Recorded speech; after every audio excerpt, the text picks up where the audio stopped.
Welcome to another edition of the magazine. Today we have a great show for you today. We have Ray Canastra and Richie Canastra from BASE, Buyers and Sellers Exchange, and they're going to tell us a lot about the fishing industry and how they came to be in the city of New Bedford. Welcome. Thank you. Thank you, Charlie. So tell us the beginning of BASE. The beginning of BASE, well, I guess it has to start off with me going fishing. I guess it goes back then. Since we don't have all the time in the world. But when I left school, played football in college, and I came home and I didn't know what I was going to do. And people from Fairhaven, I can mention some names, Simon Santos, got a hold of Turk Pasquale and told me to go down the docks. He had a job for me. So I started unloading fishing boats with his crew back in, what was that, probably late 70s.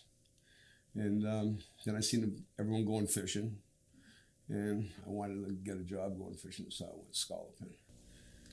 And after a few years of that, of course, wanting to be the captain of the boat, because we grew up there wanting to be captain of the football team in high school and all that stuff, so we wanted to be the captain of the boat. Made it to be a captain. And we're fishing, and back in those times in the 70s, I'm sure my brother could elaborate on how New Bedford was being run at the time. It wasn't fair for the fishermen. Prices, quality of fish, getting cut on the price and everything. So make a long story short, I came with a fishing trip on the Donna Lynn. My buddy Eddie Boulay, another favorite guy, was there running the boat with me. And we went to take out a place here. I won't mention any names. And when I got there, they wanted to cut me on my price. So I made them put everything back on the boat. And they told me I couldn't do that. And I said I could do whatever I want. I was young, stupid. And we put everything back in the boat. And I was in the middle of the harbor. And we had those those phones that you plugged in the car wash, they call them, right? The old fad. I had one of those, so what do I do now? So I started calling people in New Bedford, and I sold my scalps to one guy, my fish to another guy, and so forth. Before you knew, I got top dollar for everything, and I sold to 5 different guys, and I said, I could do this. So, long story short, I said, let's give it a shot. So, stopped being a captain, got a small truck, and started buying product off some of my friends that own boats. And it wasn't the whole trip at the time because we couldn't afford it. And started getting involved that way until we ended up getting a door to unload. So this is really the first time this has happened in the New Bedford area at that point. What's that? This kind of exchange and getting top dollar by going different places. That's where the story started. So we started unloading boats, and of course, I dealt with all the captains and the boat owners, and my brother came from the business world, I can tell you that. So he did all the sales. So Triple Scalps came in, I dealt with the boat, he did the sales, fish and everything. And I kept telling him, I said, you're going to get more money for this product. Well, I said, why? Because we got to pay the boat that everyone in New Bedford's paying. We're not going to make any money if you sell it for that price. He goes, that's what they're paying. I'm saying something's wrong. So to make a long story short, guys were making profits by stealing. You know what I mean? You know, there was a lot of fish going around at the time, and they made their profits different ways. So for us to stay in business, we'd have to do what they did, keep it going, or we'd have to think of something different. Along with another person from Fairhaven that graduated from me, Kenny Melanson in Northern Wind, him and his partner, Mike Fernandez, we came up with the idea to start an auction. At that time, I was in, everyone probably remember I was in the snack food business, which I had a truck, and then I bought the wholesalership for Bachman out of Rhode Island, where I had 17 trucks on the road. And, you know, Ray told me about what his plans were, and at that time, we were going through a lot of, the competition was tough, meaning that I had to run against PepsiCo Company, which was Frito-Lay. Ozzie Bush, he sold his spring water company just to push Eagle Snacks, if you remember Eagle Snacks. So what took place is that they were selling shelf space in the supermarkets. They probably do that today. Meaning if you had a 4-foot section in Stop and Shop, it cost you $100 a foot per year per store to have that shelf space. Okay. And of course, PepsiCo and Aussie Bush, they were they were giving that money to the supermarkets. They started that. And, you know, when you go inside of a supermarket, people don't realize you get paid premium dollar for eye level, first position, second position. And it got down to the point, remember Almac supermarkets? Yes. That the Almacs at that time, they went so far with the guy that has the bubble gum machines in the front. If you want to stay in my store, it's going to cost you $10,000. Wow. So it was getting quite ridiculous, and I knew the writing on the wall, and so decided to sell that and join arms with Raymond, and we've been doing it since early 80s. So he thought he was getting squeezed out of the chip business, so I said, come down to the waterfront. that wasn't a rude awakening, but it's a whole different world. It's a whole different world out here. Yeah, the first sell I made, the guy, he stuck it to me. Yeah. In the fish business. He stuck it to me. He stole on the I says, skill. Ray, what the heck? He says, well, welcome to the fish business. Keep your eyes open, right? Right, that's when we first And started. so at that time, like Ray said, you know, with Melanson and Fernandez, we came up with the idea well, first we had RC Seafoods. Okay. It was a processing company in which we employed 150 people. We processed all the fish that came in. And then when we opened up the seafood auction, if we weren't a processor at that time, the idea wouldn't have taken off because everyone boycotted us. Oh. I mean, the buyers on the waterfront, they boycotted us because they made more money by what they took from the boats than they did in a sale. Okay. So, for example, the auction that they had down at that time was a chalkboard auction. And say if a boat got $1 for his yellowtail flounders. Mm-hmm. Well, the price was publicized to the public as $1, but by the time the boat unloaded, by the time the arguments were that his quality wasn't good enough, there was rules. If you overheeled by 500 pounds or underheeled by 500 pounds, they could cut your bill. So actually the boat got paid 70 cents. Oh. So they were 30 cents above everyone before they even made a sale. Right. So that's what the games were being played. And a lot of the boats, you know, they didn't care about quality then because every time they came in, they got cut no matter what. Right. Right. So with the idea of the scallop of the fish auction is that we had to tell the boats your quality's got to be there because the buyers get to see it before they buy the product, and it's buyer beware. You know, if you don't come down and inspect it, you know, it's your problem. You know, you can't come back onto us saying, well, the fish wasn't that good. Well, you didn't look at it. Right. Mm-hmm. So to get back to the beginning part, so we decided we'd want to do something business different to help the boats, because if you ask me, if they say, what do you do? What am I? I'm a fisherman. I was a fisherman in heart. So we got together with it as an auction in Portland at the time, and they had their first display auction. It was the first display auction in the United States. So as buyers, like you said, we had a fillet plant. We were filleting fish, so we pretended we wanted to join their auction. And we rented a private plane. My brother wasn't flying at the time. We rented a private plane. We flew up there. We got the whole tour like we were going to join. And we saw all their ideas. We come back to New Bedford and said, let's give it a try. Good. We didn't tell nobody, right, at the beginning. We didn't tell anyone because all the buyers would be trying to stop us from doing it. Yeah. So we had a building, and we're going to invest money. We don't know if it's going to be successful or not, right? So we blew a big hole in the wall, took all the cinder blocks out. We put a huge fan there that sucked in the cold air. It was September. I think it came from Zers, the old Zers. It was the air conditioning unit. Wow. The second cold air. And then we put all the fish on the floor to display. We had all ice carts strategically positioned so it'd be cool in there. So we didn't know we were going to spend a lot of money. Luckily, that was in September. So it was getting cool. Yeah. So all of a sudden we break the news to especially the Portuguese fleet.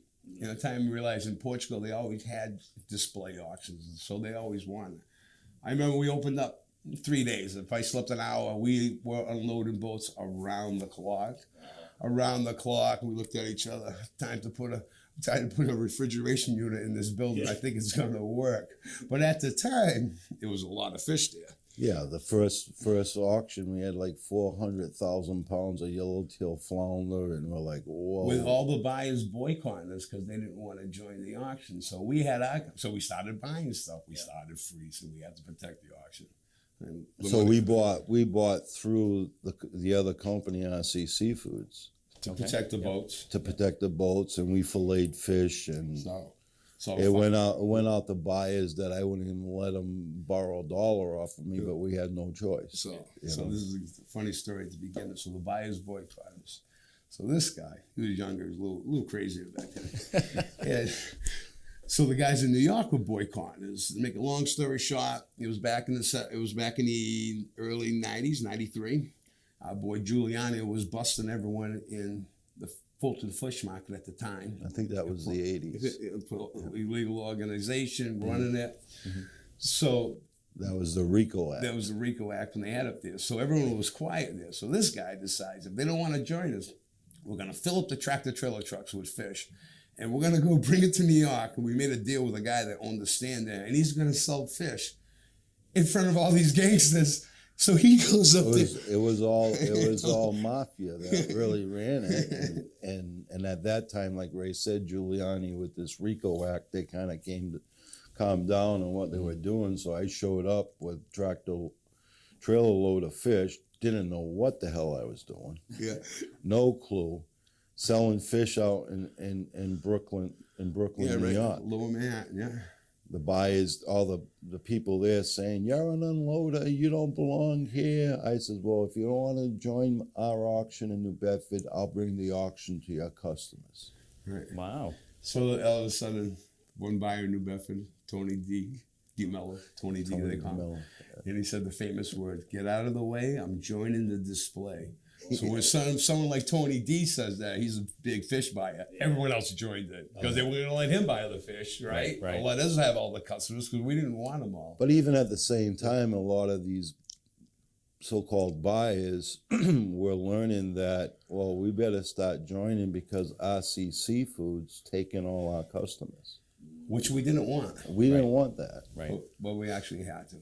We lost a lot of money beginning. Skate wings. How many skate wings we froze? Millions of pounds. Of skate wings, and then Argentina opened up, and we lost our shirts out of that. Yeah, a lot of that goes out to France, and Argentina opened up, and they started selling the same type of skate, tax-free, tariff-free. So, kind of put a bagosh to that. And I spent time in Belgium trying to sell the skate wings, and so we opened with that display auction. When I was in Belgium, we met this company out of Iceland. RSF was the name, and they had software in which they have a display auction in Iceland. Okay. So when we started this auction, all we had was, I was the auctioneer. Give me $1, $1.05, just like the Portuguese feasts in North Fairhaven. Yeah. I was That's why he's good at it. You're paid for that. I was the auctioneer, and we had the buyers in the room with the sellers, which were the fishing vessels, which wasn't a good mix. Yeah. Because they always had their hatred for each other or dislikes about each other because of what happened in the past. And he was the auctioneer. I was the bouncer. yeah, it was a lot of fights going on back then. It was exciting times. And by the way, we put together that software when we first started in like 36 hours, 48 hours. And it happened to be that the chalkboard auction in New Bedford closed right down. Right. So there was no auction at that time for New Bedford, and that's what gave us the opportunity to coming in with the display auction. Okay. Right, because they had the auction up the street, which was called the Yellowbird auction. As we said, we had a fillet room, so we needed fish. So we wanted to join that auction, and they wouldn't let 2 young kids join the old boys club there. So we had to have someone buy from us there. So that sort of upset us to make us want to start an auction. Sure. Right, so. Gave you the inspiration. Well, when you're 30 years old, you think of things, right? Oh, yeah. But what happened was, like, if you could picture in the old days, you had the waterfront here and everyone's unloaded. Say you had 5, 6 major unloaders, right? And they would sell to all the processors. But so those 5 guys were actually setting the price. Not the processors, the guys on the docks. They talked to each other, they set the price. So everyone, if they know you raise a nickel, you steal a boat from one guy, you lie, that's how it all worked. Okay, all right. When we started the auction, we gave every buyer in this country, and buyers that are not in this country, access to our fishing fleet in New Bedford. Wow. You know what I mean? You don't have to own waterfront property to buy directly off a New Bedford boat or any boat that visits us from out of town. So so now the market drives the price, not a few individuals saying this is what we're paying the boats today. Mm-hmm. And we hit as high, what's that record that we hit? $32.60 per pound for U10 scallops. Those are the scallops. They're less than 10 per pound. They're about this big. Oh, wow. So $32.60 was the high so far this year for the U10s. Yeah, we call them gaffers. Yeah, a big gaffer here. So the market drives the price. So it gives everyone opportunity. We have buyers, I don't know how far, Seattle, Washington, Florida. Across the country. We don't do overseas. We've been approached, but there's so much into the packaging and transportation that, we deny that and, let the local guys. Plus our guys sell overseas. Oh, okay. Yeah. Right. So. But we've been approached a few times and we don't want any part of it. Yeah. But at the same time, you can tell them the story when they try to blow us up. So the old auction, we had a fisherman and the buyers in the room at the same time. That was colorful. And so we decided we're going to come up with a system because the internet was secure. It wasn't secure at the time. No, we started this in the 80s when it was Mike Cadju from Fairhaven. He worked with us and he says, Richie, you're going to invest in this company, Yahoo. I says, Yahoo. And we all started laughing. I says, what the heck? Yahoo. I'm going to put money in Yahoo. Yeah, you got to put money. So, of course, we didn't, but... Yeah. New technology, younger guys are like it's almost like Bitcoin today. Yeah. So we decided we separate the buyers from the auction. So the sellers are the captains of the boat owners are here selling, and now the buyers are in their offices buying through the internet. Okay. So there's separation. Yeah. But because the buyers didn't have any control with the boats. They could look at each other. They had relationships, so it was always back deals going down there. So this stopped all the back deals because we separated them. They didn't like that at all. So, make another long story short, we're living on Bridge Street. Him and I own the apartment house in Bridge Street, and I get the fire alarms went off here. They get the call to my house. I came from Fairhaven to here before the fire trucks came here. Wow. At the time, we were getting threatened phone calls at the house and all that stuff, so nothing scared me. So I come flying over, and I come running into the auction. We had a trailer with all our computers set up, and as we ran the auction, it was hooked up to the cooler so you can go view the fish. And I opened up that door. It was just gasoline. I started vomiting gasoline. Wow. So finally come down, the chief of police on there. I said, I look like someone wanted to blow us up. He goes, you want to blow up your whole building? So what happened was someone came over with a big jug, I don't know how much it was, full of gasoline with a wick on it, put it underneath the trailer. And when they did that, their hat fell off and it bent down. This is my theory. It fell off, right? But to make sure the place blew up with all that gasoline, he broke the window with a glass jug of apple juice, but it was full of gasoline because that's what I smelled when I ran in there. When the alarms went off, it must have scared him because he ran. He never lit it. Oh, okay. Did he light it? Didn't light it? Hey, did he light it because he was just giving us a warning? I do not know. But at that time, but now getting back to the buyers, if you told a buyer that you'd have to be here every day and not be at your business, they look at you like, what? Now they're buying scallops, they're buying fish, they're making sales at the same time. They don't have to come here. They got people inspecting the fish for them. They never go backwards. But change, oh my God. You take the power away from someone. Yeah, yep. Yeah, Makes people do crazy things. No one likes change. I don't like change. You know, it's just normal. And once you make a major change, it takes a while before people get used to it. And once they get used to it, they're like, well, why didn't we have this before? Mm-hmm. When I was speaking before about going to Belgium to sell the skate wings at the International Seafood Show, there was a company there from Iceland that was selling software. And so we met with those people, and then right from Belgium, I flew right into Iceland and spent 30 days there updating the software that they had to our American way of selling. And then we brought that software package back to the auction, and that's when it separated the buyer and the seller. Having them both together was not good. Yeah. So the fishermen will be at the auction, and the buyers would be in their office. They get to come down in the morning prior to the auction, in which they inspect the fish.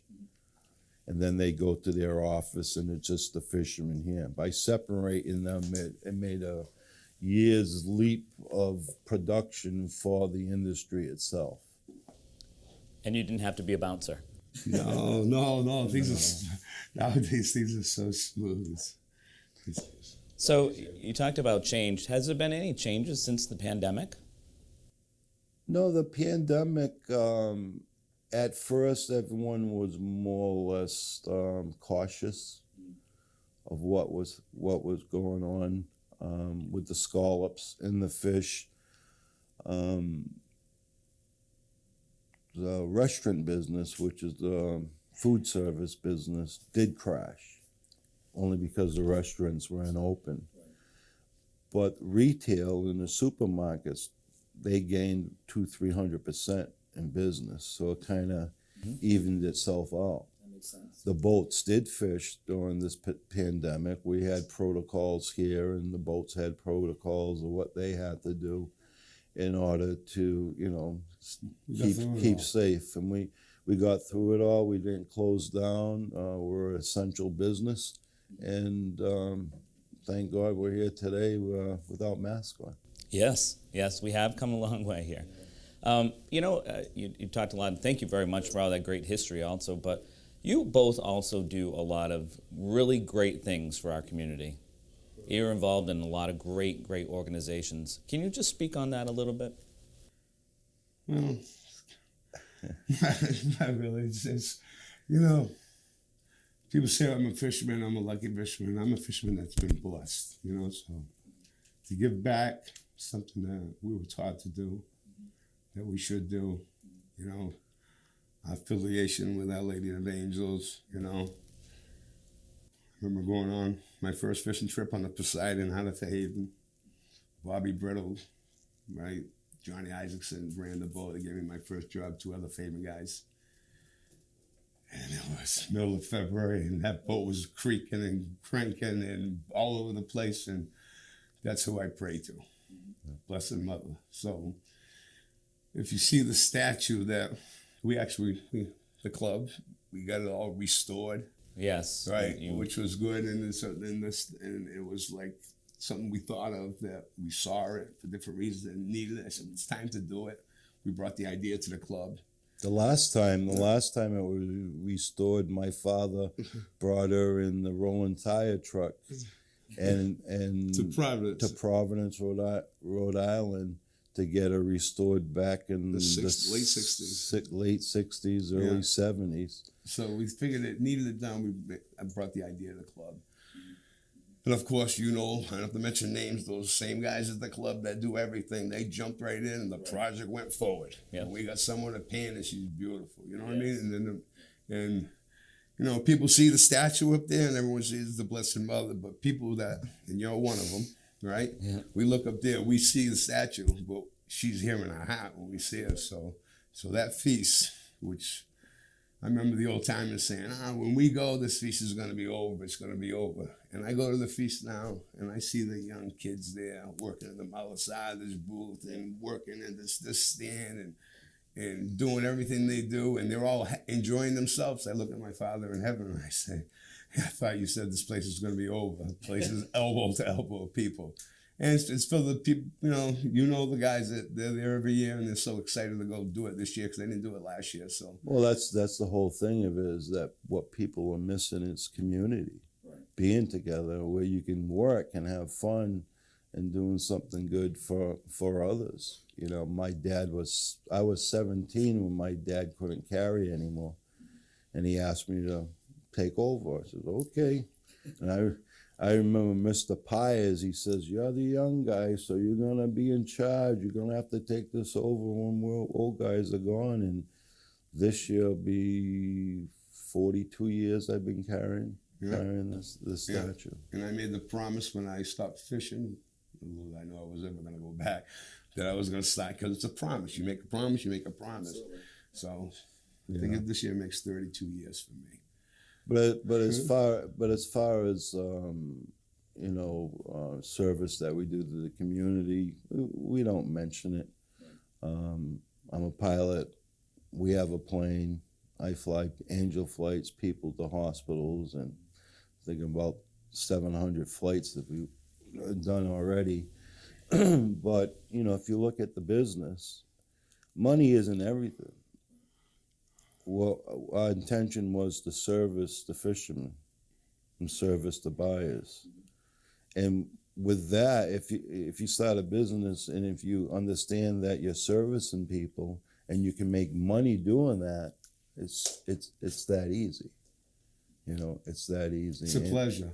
And when you give back to the community, I always believe that you get it back tenfold. Yeah.